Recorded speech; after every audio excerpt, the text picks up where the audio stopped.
3. 이성의 인식적인 기능과 계시에 대한 요청. 1.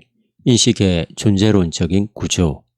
조직신학이 계시의 개념을 전개하기 위해서는 존재론적인 이성의 인식적인 기능에 대해서 특별한 고찰을 하지 않으면 안 된다.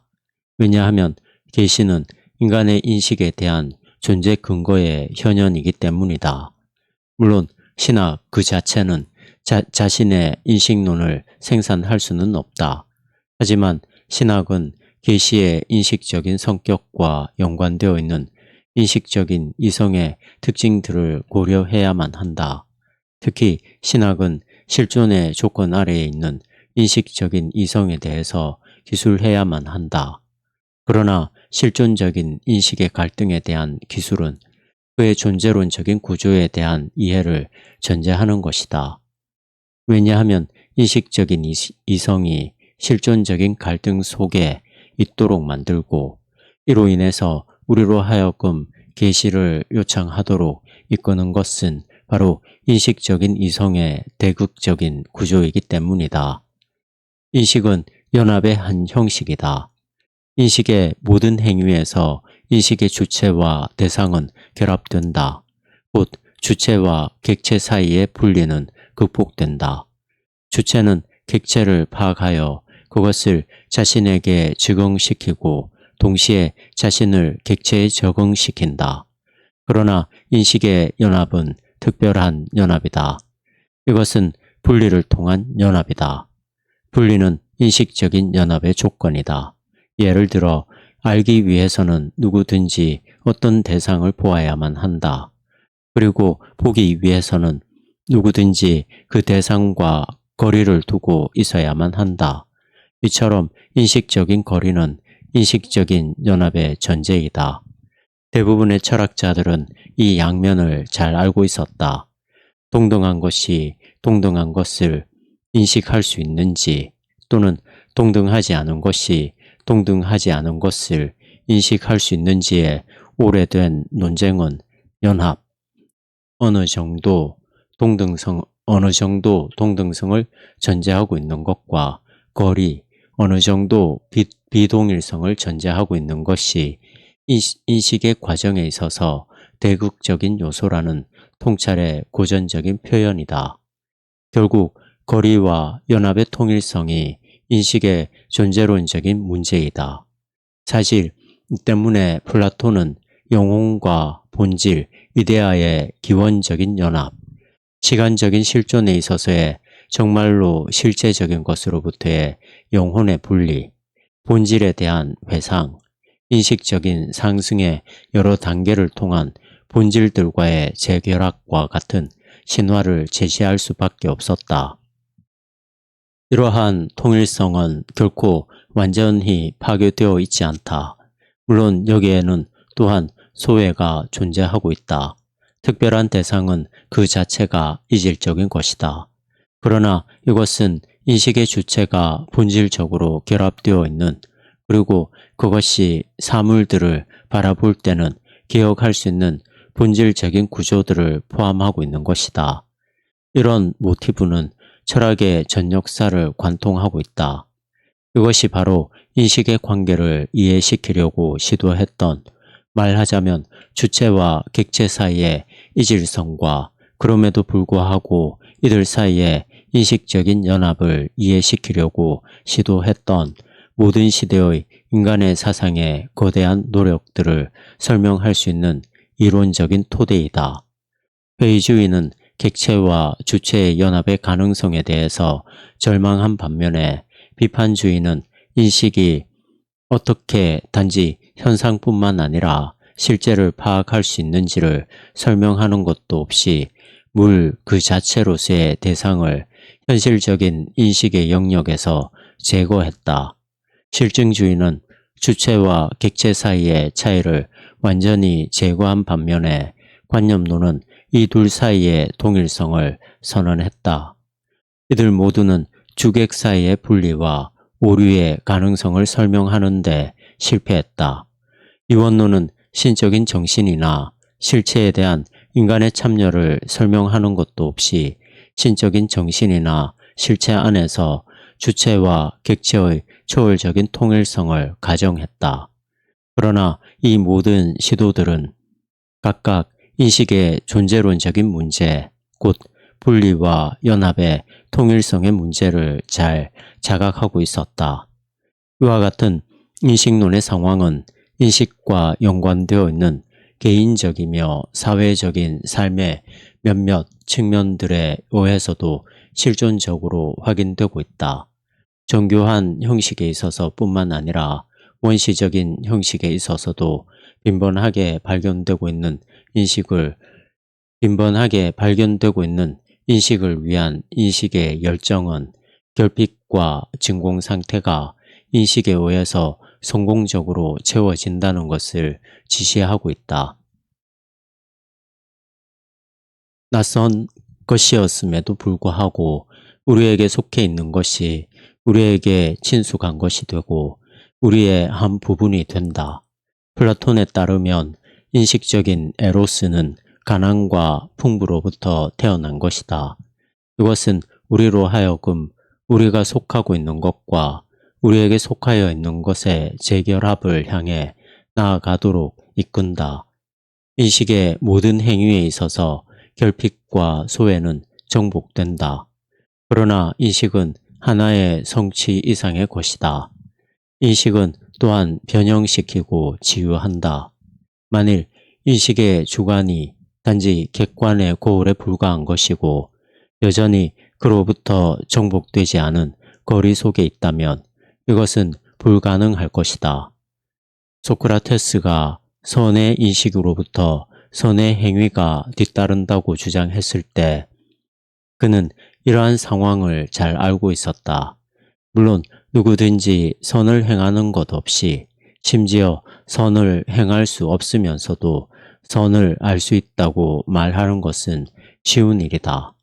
그러나 누구든지 바울이 얼마나 더 현실주의자였는지를 밝히기 위해서 소크라테스와 바울을 대립시켜서는 안 된다. 적어도 소크라테스는 모든 학생들이 알고 있었던 것, 곧 사람들은 보다 좋은 지식을 가지고 있음에도 불구하고 그와 반대로 행동한다는 것을 알고 있었다. 그러나 그는 또한 심지어 철학자들과 신학자들이 모르고 있었던 것, 곧 참된 지식은 연합을 포함하고 있고 따라서 참된 지식은 인간이 결합하고 있는 대상을 받아들이려는 개방성을 포함하고 있다는 것을 알고 있었다. 이것이 바로 바울이 말하고 있는 지식, 곧 영지의 참된 의미이다. 영지는 신약 성서에서 인식적인, 성적인, 동시에 신비적인 연합을 의미한다. 이 점에서 볼 때 소크라테스와 바울 사이에는 어떠한 차이점도 없다. 하나님에 의해서 사로잡혀 있고 하나님과 연합되어 있다는 의미에서 하나님이나 그리스도를 알고 있는 사람은 선을 행한다. 사물들의 의미와 힘을 받아들였다는 의미에서 사물의 본질적인 구조를 알고 있는 사람은 그 의미와 힘에 따라서 행동한다. 곧 심지어 그가 선을 위해서 죽어야만 할지라도 그는 선을 행한다. 최근에 빈번하게 사용되고 있는 통찰이라는 용어는 영지, 곧 변형시키고 치유하는 지식으로서의 의미를 가지고 있다. 심층심리학은 통찰의 치유력을 부여하고 있다. 이것은 정신분석학에 대한 객관적인 지식이나 이 이론의 빛에서 본 과거에 대한 객관적인 지식을 의미하지 않고 고통과 공포를 지니고 있고 인간의 현실적인 경험의 반복을 의미한다. 이런 점에서 통찰은 과거와 재결합이며 특히 현재에 파괴적으로 영향을 주고 있는 과거 순간들과의 재결합이다. 이와 같은 인식적인 연합은 소크라테스와 바울이 전제하고 있고 요구하고 있는 변형만큼 근본적이고도 어려운 변형을 생산한다. 대부분의 아시아의 철학과 종교에 있어서 지식에 연합하고 치유하고 변형시키는 힘은 당연한 것이다. 그들의 문제는 결코 완전하게 해결되지 않았지만 그들의 문제는 연합의 요소가 아니고 거리의 요소이다. 거리와 연합의 통일성으로서의 지식에 대한 또 다른 실존적인 신뢰는 지식에 대한 모든 통합된 인간 집단의 사회적인 평가 속에서도 확인되고 있다. 집단의 삶이 근거하고 있는 원리에 대한 통찰과 이 원리의 수용은 모든 집단의 삶에 있어서 절대적인 전제 조건으로서 고려되고 있다. 이러한 점에서 볼 때 종교적인 집단과 세속적인 집단 사이에, 민주적인 집단과 전체주의적인 집단 사이에는 어떠한 차이도 없다. 만일 지식의 통일적인 성격이 인식되지 않는다면 모든 사회적인 집단들이 지배적인 원리에 대한 지식을 강조하고 있다는 것을 이해할 수 없을 것이다. 소위 독단론의 많은 비판들, 곧 그들 자신의 교리들의 전제에 대해서 잘 알지 못하는 사람들에 의해서 종종 만들어지고 있는 독단론의 비판들은 지식을 주체로부터 분리되어 있는 객체에 대한 객관적인 인식으로 오해하고 있는 데서 비롯되고 있다. 그러한 지식과 연관되어 있는 독단론은 참으로 무의미한 것이다. 그러나 만일 지식이 연합이라면 많은 것이 지식이 연합하고 있는 대상에 의해서 결정되기 마련이다. 만일 지식이 실제를 왜곡시키고 기만하는 요소와 연합한다면 곧 정말로 실제하는 것이 아니고 단지 실제적인 것이라고 주장되는 것과 연합하게 된다면 오류는 위험한 것이 된다. 오류의 가능성에 대한 불안감, 다른 사람이 행할 수 있는 또는 이미 행한 오류에 대한 불안감, 응집력이 강한 사회 집단의 오류에 대한 엄청난 반발, 마성적인 사로잡힘으로서의 오류에 대한 해석, 이 모든 것은 단지 지식이 연합을 포함할 때만 이해될 수 있는 것이다. 독단주의에 대한 한거로서의 자유주의는 확실히 분리의 요소에 근거하고 있다.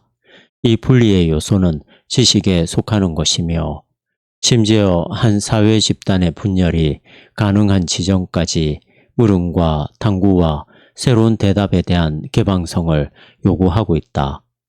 실존의 조건 아래에서는 이러한 갈등에 대한 궁극적인 해결책은 발견될 수 없다.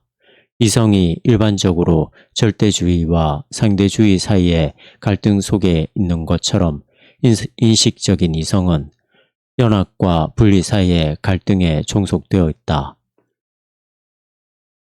이러한 갈등으로부터 실존적인 연합의 확실성과 인식적인 분리의 개방성을 결합하고 있는 지식에 대한 요청이 제기된다. 이 요청은 다름 아닌 계시의 지식에 대한 요청이다. 2. 인식의 관계.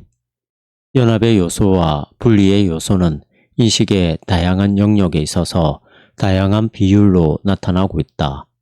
그러나 이 두 요소가 현존하지 않는다면 어떠한 지식도 있을 수 없다.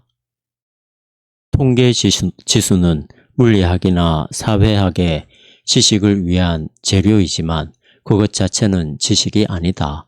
경건한 묵상은 인식적인 요소를 포함하고 있지만 그것 자체는 지식이 아니다.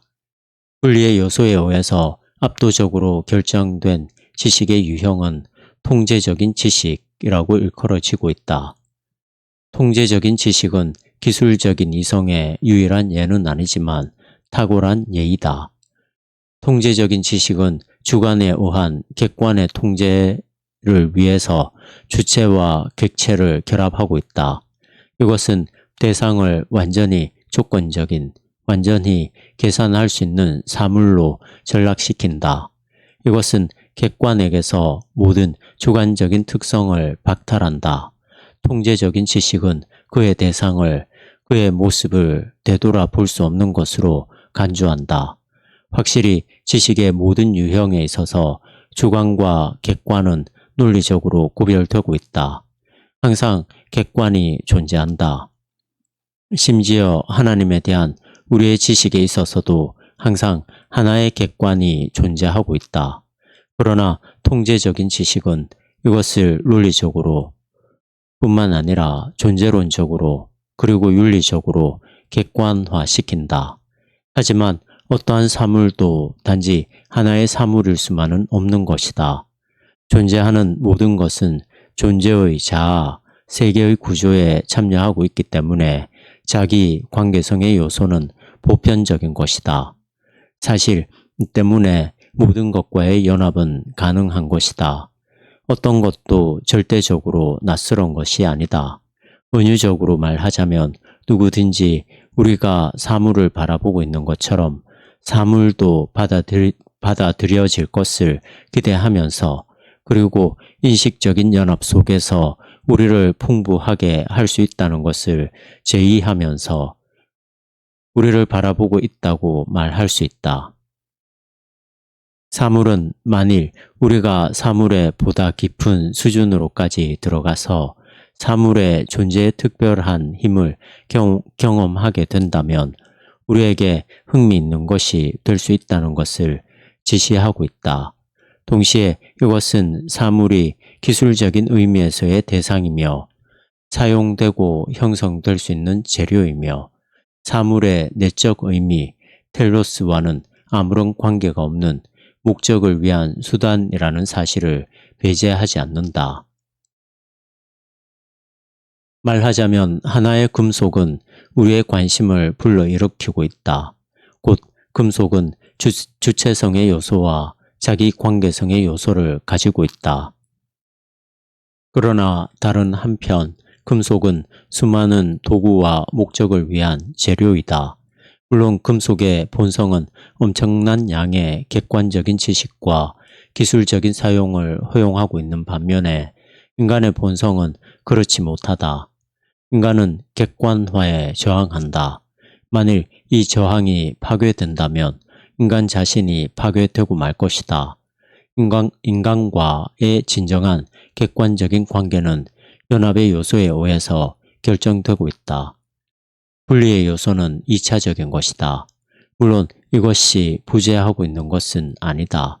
인간의 육체적이며 심리적인, 정신적인 구조 속에는 항상 통제적인 지식에 의해서 파악될 수 있는 그리고 파악되지 않으면 안 되는 여러 가지 수준들이 있다.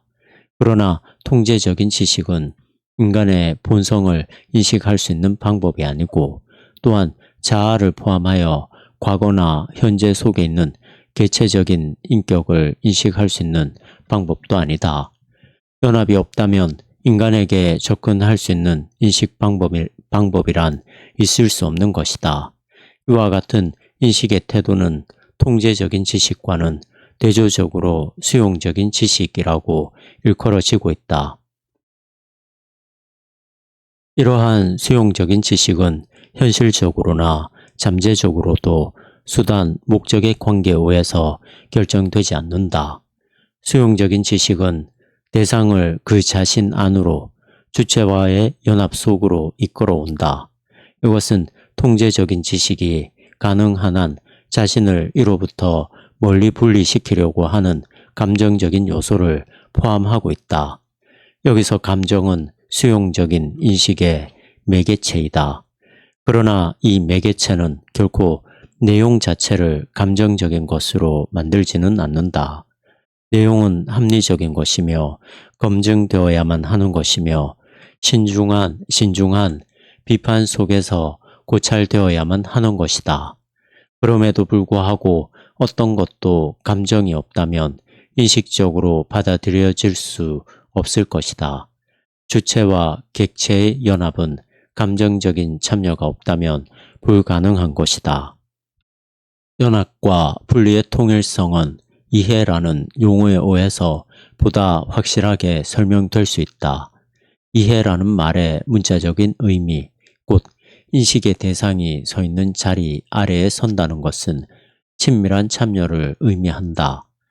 일반적인 용법에 따라 말하자면 이해는 어떤 것의 논리적인 의미를 파악할 수 있는 능력을 지시한다. 따라서 다른 사람이나 역사적인 인물, 동물의 생애나 종교적인 문서를 이해한다는 것은 통제적인 지식과 수용적인 지식, 연합과 분리, 참여와 분석의 융합을 포함하는 것이다. 결국 대부분 인식의 왜곡은 인식적인 이성이 가지고 있는 대극성을 무시함으로써 비롯되고 있는 것이다.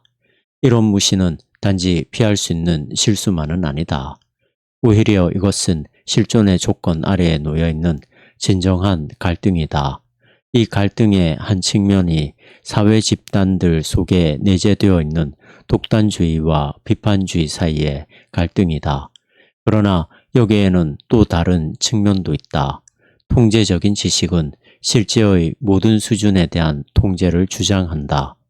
삶, 정신, 인격, 공동체, 의미, 가치, 심지어 인간의 궁극적인 관심도 분리, 분석, 계산, 기술적인 사용의 견지에서 취급되어야만 한다고 주장한다. 이런 주장의 원동력은 통제적인 지식이 가지고 있는 엄밀성, 검증 가능성, 대중적인 이용 가능성, 그리고 무엇보다도 실제의 특정한 수준에 대한 그의 뛰어난 적용 가능성에 근거하고 있다. 이와 같은 주장을 무시하거나 심지어 제한하려는 것은 불가능한 일이다. 대중의 마음이 통제적인 지식의 방법론적인 요구와 그의 놀라운 여러 가지 결과들에 의해서 너무나도 깊이 각인되어 있기 때문에 수용과 연합이 전제되어 있는 모든 인식적인 시도는 극도로 불신을 받고 있다. 이런 태도의 결과는 정신적인 삶, 영적인 삶뿐만 아니라 정신적인 삶의 급속한 몰락이며 자연으로부터의 소외이며 무엇보다도 위험한 것은 인간 존재를 사물로서 다룬다는 점이다. 심리학이나 사회학에서 그리고 의학과 철학에서 인간은 그동안 그를 구성하고 있으며 결정하고 있는 여러 가지 요소들로 분해되어 왔다.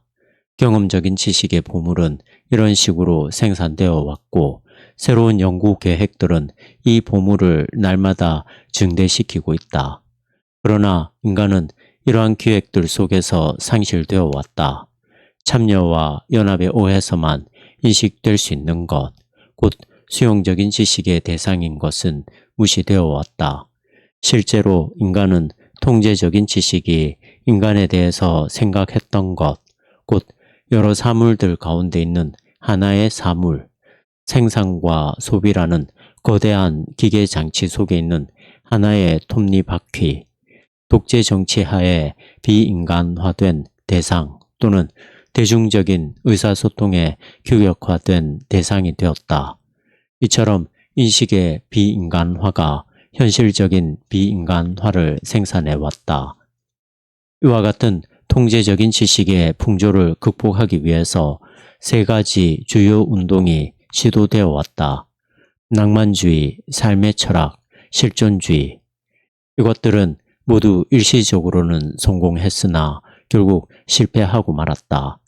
왜냐하면 이것들은 창과 거짓 기준의 문제를 해결할 수 없었기 때문이다.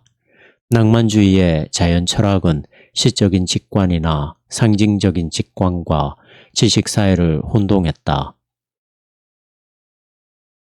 이것은 객체들의 세계의 소외성을 무시했다. 곧 이것은 인간에 대한 자연의 낮은 수준뿐만 아니라 높은 수준의 소외를 무시했다. 헤겔이 자연을 소외된 정신이라고 불렀을 때 그의 강조점은 소외가 아니라 정신에 있었다. 이것은 헤겔에게 수용적인 지식을 통해서 자연에 도달할 수 있는 가능성을 부여해 주었고 이로 인해서 그는 자연에 참여하고 자연과 연합하려는 시도를 할 수 있었다. 그러나 헤겔의 자연 철학은 세계사적인 의의를 지니고 있었던 실패였다. 낭만주의의 자연 철학도 이러한 실패를 피할 수 없었다.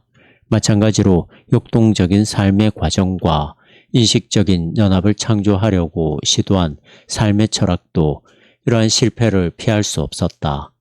이 철학은 삶이 통제적인 지식의 대상이 아니라는 것과 삶이 수단, 목적의 구조에 종속된다면 사멸할 수밖에 없다는 것과 삶의 역동적인 창조성, 곧 삶의 약동, 베르그송, 삶의 약동은 오직 수용적인 지식에만, 곧 직관적인 참여와 신비적인 연합 속에서만 인식될 수 있다는 것을 인정하였다. 그러나 삶의 철학은 삶의 철학이 결코 대답할 수 없는 문제점을 가지고 있었다. 삶이 그 자체를 자각하고 있는 직관적인 연합은 어떻게 검증될 수 있는가? 만일 이것이 표현될 수 없다면 그것은 지식이 아니다. 만일 이것이 표현될 수 있다면 이것은 인식적인 이성의 기준 아래에 놓이게 되어 그의 적용은 분리, 분석, 객관화를 요구하게 된다. 결국 수용적인 지식과 통제적인 지식 사이의 관계는 베르그송의 오에서도 다른 삶의 철학자들의 오에서도 완전히 설명되지 않았다. 끝으로 실존주의는 개개인 자아의 자유를 통제적인 지식의 지배로부터 보호하려고 시도하였다. 그러나 이 자유는 어떠한 기준이나 내용도 없이 기술되고 말았다. 이런 점에서 볼 때 실존주의는 기술적인 이성이 만들어 놓은 통제적인 지식과 객관화된 세계의 세력으로부터 도피하려는 가장 필사적인 시도였다. 실존주의는 이 객관화된 세계에 대해서 아니요라고 말했다. 그러나 실존주의는 그 밖의 다른 것에 대하여 예를 말하기 위해서는 통제적 지식을 사용하든지 아니면 계시로 돌아가야만 했다. 말하자면 실존주의는 낭만주의와 삶의 철학처럼 기술적인 이성에 항복하든지 아니면 계시의 물음을 물어야만 했다. 왜냐하면 계시는 전통적으로 계시 속에 나타난 것과의 완전한 연합을 창조할 수 있는 것이라고 주장되어 왔기 때문이다. 곧 계시는 수용적인 지식의 완성이다. 그러나 동시에 계시는 통제적인 지식의 요구, 곧 분리와 분석의 요구를 충족할 수 있는 것이다. 3. 진리와 검증. 모든 인식의 행위는 진리를 추구한다. 신학이 진리를 주장하는 이상 신학은 진리라는 용어의 의미, 계시된 진리의 본성, 계시된 진리와 진리의 다른 형태 사이의 관계를 논의하지 않으면 안 된다. 이런 논의가 없으면 신학적인 주장은 자연주의 철학자들과 실증주의 철학자들이 자주 사용했던 단순한 언어적인 유희에 의해서 폐기되고 말 것이다. 이들에 따르면 진리라는 용어의 사용은 경험적으로 검증될 수 있는 진술에만 한정된다. 이들은 진실한이라는 수로는 분석적인 문장이나 실험에 의해서 확증된 명제에만 한정되어야만 한다고 주장한다. 진실함과 진리라는 용어에 이런 제한은 있을 수 있는 일이며 이것은 또한 관습의 문제이다. 그러나 이것이 수용될 때마다 서양의 전통 전체와의 단절을 의미하는 것이며 또한 이로 인해서 우리는 필연적으로 고대, 중세, 현대의 문학에서 진실한이나 진리가 의미했던 것을 지시하기 위해서 또 다른 용어를 창조하지 않으면 안 될 것이다. 이러한 단절은 필연적인 것인가? 이 물음에 대한 대답은 궁극적으로는 편리함에 의존하고 있는 것이 아니라 인식적인 이성의 본성에 의존하고 있다. 현대 철학은 일반적으로 참과 거짓을 판단의 특성으로서 말하고 있다. 현대 철학은 일반적으로 참과 거짓을 판단의 특성으로서 말하고 있다. 판단은 실제를 파악할 수 있고 파악할 수 없을 수도 있다. 따라서 판단은 참일 수도 있고 거짓일 수도 있다.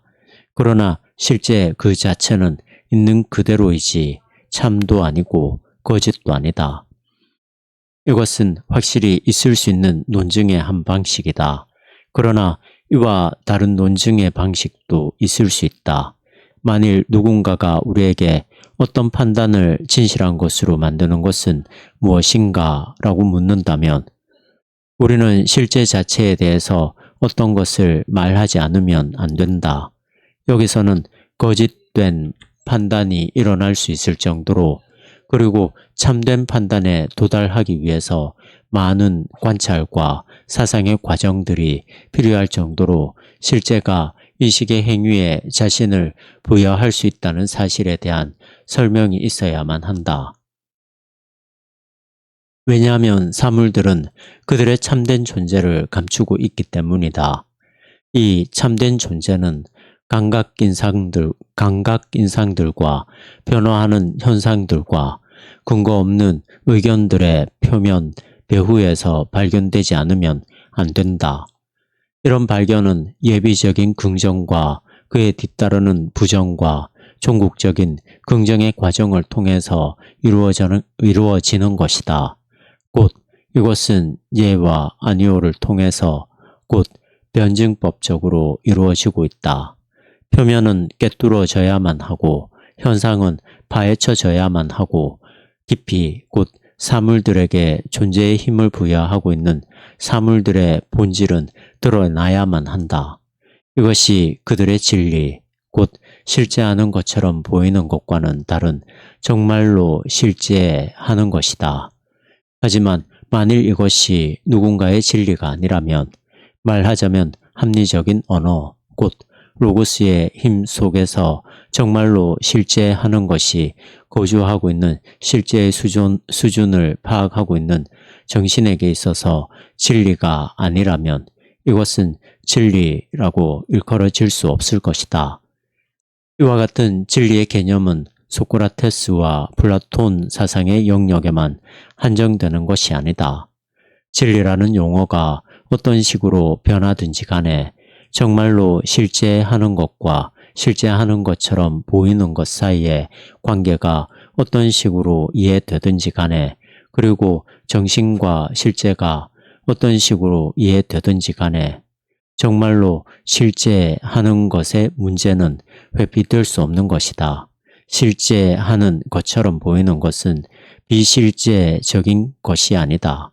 그러나 만일 이것이 정말로 실제하는 것으로서 간주된다면 이것은 정말로 실제하는 것을 기만하고 있는 것이다. 누구든지 진리의 개념은 우리와 실제의 만남에 있어서 우리가 가지고 있었던 기대들이 좌절된 결과라고 말할 수 있다.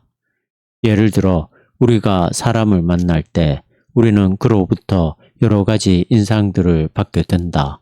우리는 이 인상들을 통해서 그가 앞으로 어떻게 행동할 것인지에 대해서 기대를 갖게 된다. 이 기대들 중 일부는 기만적인 것일 수 있지만 우리는 이로 인해서 그의 인격에 대한 보다 깊은 이해를 추구하게 된다. 처음의 이해는 이 깊은 이해와 비교해보면 비상적인 것이다. 새로운 기대가 생겨나고 그것은 또다시 부분적으로 기만적인 것으로 드러나지만 그것으로 인해서 우리는 그의 인격의 보다 깊은 수준에 대한 물음으로 이끌리게 된다. 결국 우리는 그의 진정한 실제적인 인격 구조, 그의 존재의 본질과 힘을 발견하여 더 이상 기만당하지 않을 수 있을 것이다. 우리는 여전히 놀랄 것이다. 그러나 이 놀람은 인격이 인식의 대상이라면 기대될 수 있는 것이다. 이와 같이 어떤 것에 대한 진리는 그의 존재의 저 수준, 곧 잘못된 기대와 그에 뒤따르는 실망을 막아주는 존재의 저 수준에 대한 지식을 의미하는 것이다. 따라서 진리는 사물의 본질이 파악되는 인식의 행위뿐만 아니라 그 본질을 의미하는 것이다. 결국 이성이라는 용어처럼 진리라는 용어도 주관적이면서 동시에 객관적인 것이다. 어떤 판단이 진실된 것이라면 이것은 진실된 존재를 파악하고 있고 표현하고 있기 때문이다. 그리고 정말로 실제 하는 것이 진리가 될 수 있는 것은 이것이 진실된 판단 속에서 파악되고 있고 표현되고 있기 때문인 것이다. 진리의 개념을 이와 같이 존재론적으로 사용하는 것에 대해서 최근에 현대 철학은 반대하고 있는데, 이러한 반대는 진리는 오직 경험과학의 영역 안에서만 검증될 수 있다는 가정에 의해서 촉발되어 왔다. 실험에 의해서 검증될 수 없는 진술은 동의어 반복, 감정적인 자기 표현, 무의미한 명제로 간주되었다. 이러한 태도 속에는 중요한 진리가 들어있다. 그것은 본질적인 증명을 제시할 수 없고 검증할 수 있는 방법도 없는 진술들은 인식적인 가치가 없다는 것이다. 사실 검증은 어떤 판단의 참과 거짓을 결정하는 방법을 의미한다. 이러한 방법이 없다면 판단은 인간의 주관적인 상태의 표현일 수 있으나 인식적인 이성의 행위일 수는 없는 것이다. 증명하고자 하는 검증은 진리의 본성에 속하는 것이다. 이런 점에서 실증주의는 옳다고 생각된다. 인식의 모든 가설은 검증되지 않으면 안 된다. 가장 안전한 검증은 반복할 수 있는 실험이다. 이것이 사용된 인식의 영역은 방법론적인 정확성이라는 장점과 매 순간마다 어떤 주장을 검증할 수 있는 가능성이라는 장점을 가지고 있다. 그러나 실험에 의한 검증의 방법을 모든 검증의 배타적인 유형으로 만드는 것은 용납될 수 없는 것이다. 왜냐하면 검증은 삶의 과정 자체 안에서도 발생할 수 있기 때문이다. 이런 유형의 검증, 이것은 실험적인 것과는 반대로 경험적인 것이다. 이런 유형의 검증은 삶의 과정으로부터 계산할 수 있는 요소들을 발췌하기 위해서 삶의 과정의 총체성을 정지시키거나 분열시킬 필요가 없다는 장점을 가지고 있다. 반면에 실험적인 검증은 삶의 과정의 총체성을 정지시키거나 분열시키지 않으면 안 된다. 검증의 방법으로서 비실험적인 성격을 가지고 있는 경험은 비록 실험의 방법보다 덜 정확하고 덜 명확할지라도 삶에 대해서는 보다 진실한 것이다. 더욱이 경험이 인식의 검증에 있어서 실험보다 훨씬 더 많은 부분을 차지하고 있다.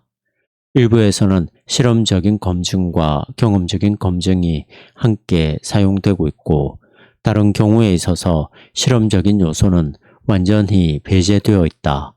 결국 분명한 것은 검증의 이 두 방법이 인식의 두 태도, 곧 통제적인 태도와 수용적인 태도와 상응한다는 것이다. 통제적인 지식은 통제적인 행동의 성공에 의해서 검증된다. 과학적인 지식의 기술적인 사용은 통제적인 지식의 가장 위대하고 가장 인상적인 검증 방법이다. 작동하고 있는 모든 기계들은 과학적인 가정의 진리를 계속해서 반복하여 검증하고 있는 것이다. 모든 기계는 이 과학적인 가정에 근거하여 제작되었다. 수용적인 인식은 인식 주관과 인식 대상, 이 두 본성의 창조적인 연합에 의해서 검증된다. 물론 이 검증은 반복될 수 있는 것도 아니고 정확한 것도 아니고 어떤 특정한 순간에 종결될 수 있는 것도 아니다. 오히려 삶의 과정 자체가 검증을 한다. 그러므로 이 검증은 불명확하고 예비적인 것이다. 또한 여기에는 모험의 요소가 연관되어 있다. 같은 삶의 과정의 미래 단계는 나쁜 모험이라고 생각되었던 것이 사실은 좋은 것이었음을 증명할 수도 있고 그 반대일 수도 있다.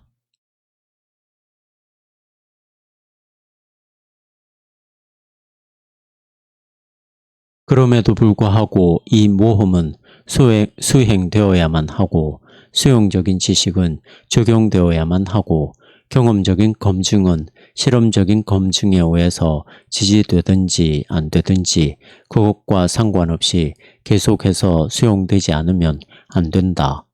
물론 삶의 과정은 생물학, 심리학, 사회학의 연구 대상이다. 이와 같은 학문의 분야에서는 대량의 통제적인 지식과 실험에 의한 검증 방법이 사용 가능할 뿐만 아니라 현실적인 것이다. 더욱이 과학자들이 삶의 과정을 다룰 때 실험적인 방법을 가능한 한 확대하려는 그들의 노력은 정당화되고 있다. 그러나 이런 시도에는 한계가 놓여 있다. 이 한계는 무능력에 의해서가 아니라 정의상 부여된 것이다.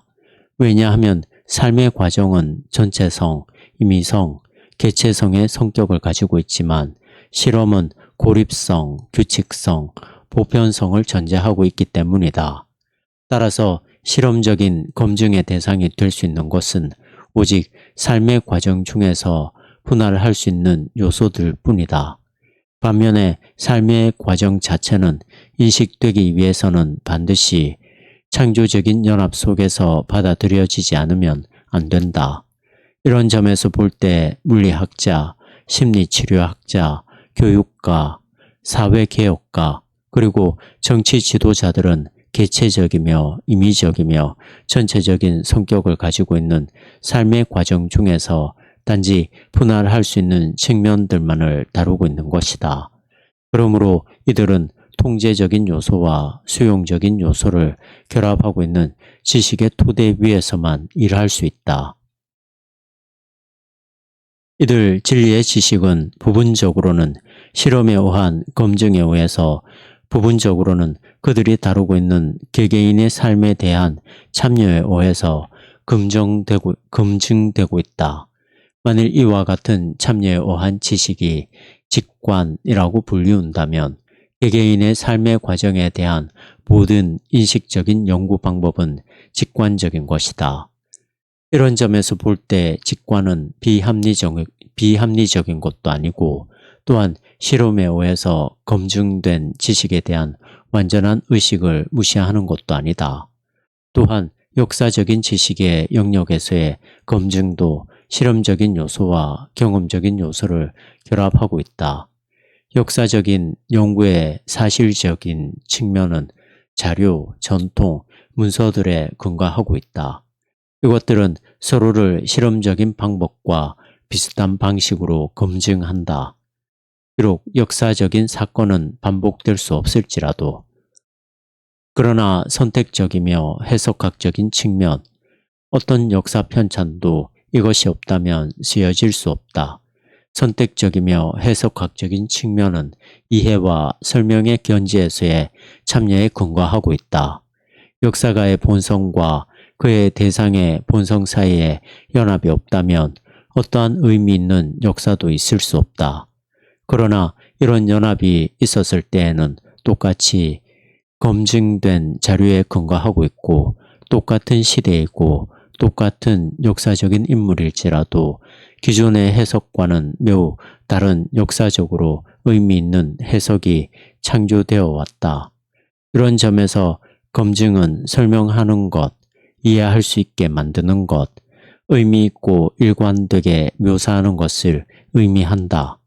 그리고 역사가의 과제는 지나가 버린 것을 생생하게 살아있게 만드는 것이다. 역사가의 인식적인 성공에 대한 검증은 곧 그의 묘사의 진리에 대한 검증은 바로 그가 이와 같은 것을 할 수 있느냐 없느냐에 달려있다. 이 검증은 종국적인 것이 아니다. 더욱이 모든 역사적인 연구는 모험이 아닐 수 없다. 그러나 이것은 비록 실험적인 검증은 아닐지라도 검증, 곧 경험적인 검증이다. 한편 주관적인 이성과 객관적인 이성의 구조를 구성하고 있는 원리들과 규범들은 철학의 인식 대상이다. 합리주의와 실용주의는 검증의 문제를 논의할 때 이들은 모두 한결같이 인식적인 연합과 수용적인 지식의 요소를 간과하고 있다. 합리주의는 원리와 규범을 자명성, 보편성, 필연성의 견지에서 전개하려고 노력한다. 합리주의에 있어서 존재와 사고의 범주들, 미학적인 표현의 원리들, 법과 사귐의 규범들은 비판적인 분석과 선험적인 지식의 대상들이다. 통제적인 지식의 검증도 필요 없고 수용적인 지식의 검증도 필요 없는 수학적인 증명의 유비가 합리적인 원리들, 범주들, 그리고 규범들을 유추하기 위해서 사용되고 있다. 여기서 정신과 실제의 합리적인 구조에 대해서 결정을 내릴 수 있는 것은 분석적인 사고뿐이다. 실용주의는 이와는 정반대의 것을 주장하고 있다. 실용주의는 소위 이성의 원리와 범주와 규범을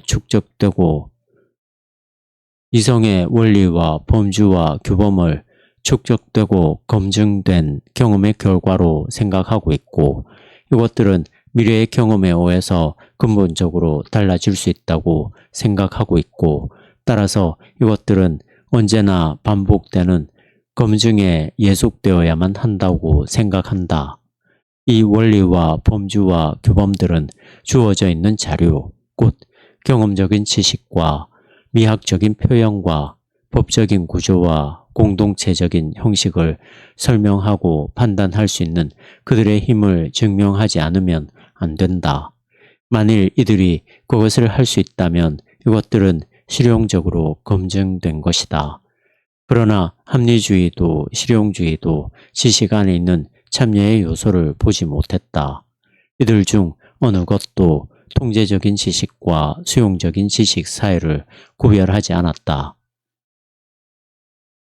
둘 다 모두 대체로 통제적인 지식의 태도에 의해서 결정되어 있었고 이 태도가 포함하고 있었던 양자택일과 밀접한 연관 속에 놓여 있었다. 우리는 이와 같은 합리주의와 실용주의에 맞서서 존재론적인 이성 원리들의 검증은 합리적인 자명성의 성격도 갖고 있지 않고 실용적인 검증의 성격도 갖고 있지 않다는 점을 말하지 않으면 안 된다. 합리적인 자명성은 합리성의 단순한 형식 이상의 것을 포함하고 있는 원리, 예를 들어 칸트의 정언명령과 같은 원리에는 기속될 수 없다. 순수한 합리성 이상의 것을 표현하고 있는 모든 구체적인 원리와 범주와 규범은 실험적인 검증이나 또는 경험적인 검증에 종속되어 있다. 그러나 이것은 비록 자명적인 요소를 포함하고 있을지라도 물론 이 요소는 그것으로부터 추상될 수 없다. 자명적인 요소를 포함하고 있을지라도 자명한 것이 아니다. 그렇다고 실용주의가 더 좋은 위치에 있는 것은 아니다. 실용주의는 기준을 결여하고 있다. 만일 원리의 성공적인 작용이 기준이라고 한다면 그때에는 이 성공의 기준이 무엇인가 라는 물음이 제기된다. 이 물음은 또다시 성공의 견지에서는 곧 실용적으로는 대답될 수 없다. 이 물음은 완전히 형식적인 방식을 제외하고서는 결코 합리적으로 대답될 수 없는 것이다. 결국 방법은 합리주의와 실용주의를 초월한 검증의 방법밖에 없다. 사실 많은 철학 체계들이 이 방법을 통해서 그 대상들을 받아들였고 경험했으며 검증해왔다. 이러한 철학 체계들은 많은 사람들에게 수용적인 지식과 인식적인 연합의 견지에서 이 방법을 촉구해왔다. 물론 이러한 철학 체계들은 통제적인 지식의 견지에서 곧 합리적인 비판이나 실용주의적인 검증의 견지에서는 수없이 반박되어 왔다. 그러나 이 철학 체계들은 여전히 살아있다. 이들의 검증 방법은 인류의 삶의 과정에 있어서 이 방법의 뛰어난 효과성을 보여주고 있다. 이들은 의미에 있어서는 무한한 것이고 힘에 있어서는 창조적이라는 것을 증명하고 있다. 이 검증의 방법은 확실히 정확한 것이 아니고 명확한 것도 아니다. 하지만 이 방법은 항구적인 것이며 효과적인 것이다. 이 방법은 황폐되고 무기력한 것과 순수 이성의 빛에 견딜 수 없는 것을 역사의 과정으로부터 제거한다. 어쨌든 이 방법은 실용주의나 합리주의의 오류에 빠지지 않고 실용적인 요소와 합리적인 요소를 결합하고 있다. 그럼에도 불구하고 이 검증의 방법조차도 궁극적인 무의미의 가능성에 의해서 위협받고 있다. 이 방법은 경쟁하고 있는 다른 방법보다는 삶에 대해서 보다 진실한 것이다. 그러나 이 방법은 삶의 급진적인 모험심을 지니고 있다. 이 방법은 검증을 시도하는 점에서는 의의가 있다. 그러나 이 검증의 방법에는 확실성이 없다.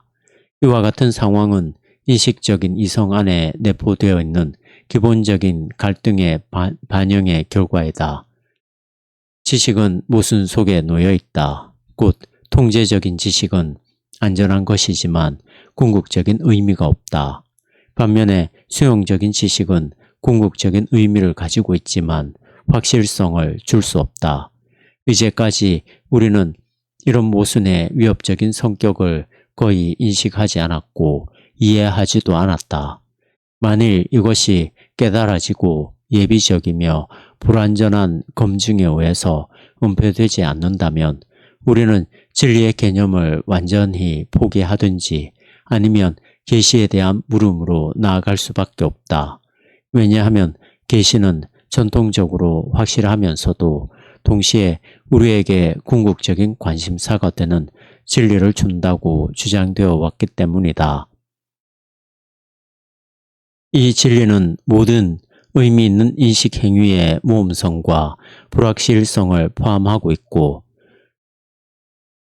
받아들이고 있을 뿐만 아니라 이것들을 받아들이면서 동시에 이것들을 초월하고 있다.